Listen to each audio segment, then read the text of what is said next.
Title: The Labubu Doll. On a damp autumn evening in Dorset, Emily's grandmother handed her a box wrapped in fading brown paper. "It's been in the family for years," her grandmother said, voice thin as frost. "Look after her, won't you?" Inside was a doll unlike any Emily had seen. It had a wide, toothy grin, huge glassy eyes, and tufts of wiry hair sticking from its head.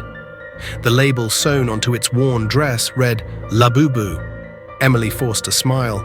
"She's unique." Her grandmother's expression tightened. "Don't leave her in the same room as the cat at night." That night, rain smudged the windows and the wind rattled the garden gate. Emily's cat, Moth, padded silently around the sitting room, tail flicking.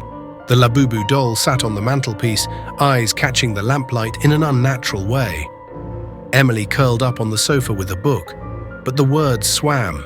She could feel the doll's grin on her, watching. When she finally went upstairs to bed, she left the doll downstairs, exactly as her grandmother had implied. At 3:17 a.m., Emily woke to a sound like nails tapping on wood. She sat up, listening. Moth hissed from the foot of the bed, fur puffed. Tap, tap, tap. It came from the landing. Emily crept to the door and peered out. There, halfway up the staircase, was the Labubu doll. Her stomach dropped. She told herself she must have moved it earlier and forgotten, but the sight of its fixed grin and tilted head made her skin crawl. She picked it up with stiff fingers and carried it back down to the mantel. The rain beat harder against the glass. When she returned upstairs, Moth hadn't moved. His green eyes stayed locked on the bedroom door until morning.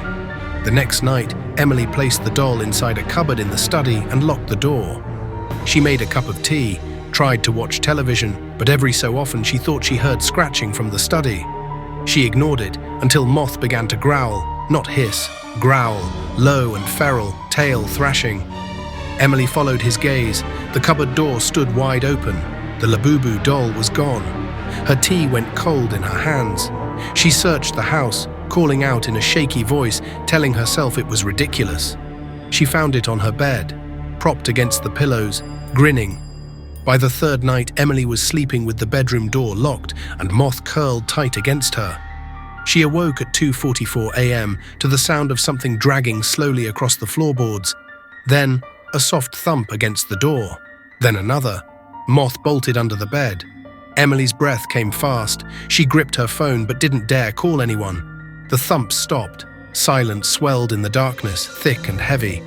She told herself she'd imagined it until she heard it. A giggle. Small, breathless, not human. The door creaked open. In the faint light from the landing, Emily saw it. The Labubu doll standing in the doorway. Its eyes gleamed wetly, and something dark stained the corner of its stitched grin. It stepped forward. Emily froze. Her mind screamed, "Dolls can't walk," but her ears caught the click of tiny feet on the wood. Moth shot from under the bed, straight at the doll. The room erupted in snarls and a high, shrill laugh. Emily scrambled for the lamp, and when the light flared, the doll was gone. Moth crouched in the corner, panting, a single thread of the doll's dress caught in his claws. The next morning, Emily found the front door wide open. Rain had blown in, pooling on the tiles. Outside, muddy prints led down the path, small, bare, childlike. She never saw the Labubu doll again, but some nights she swears she hears it giggle in the dark. And Moth never sleeps by the door anymore.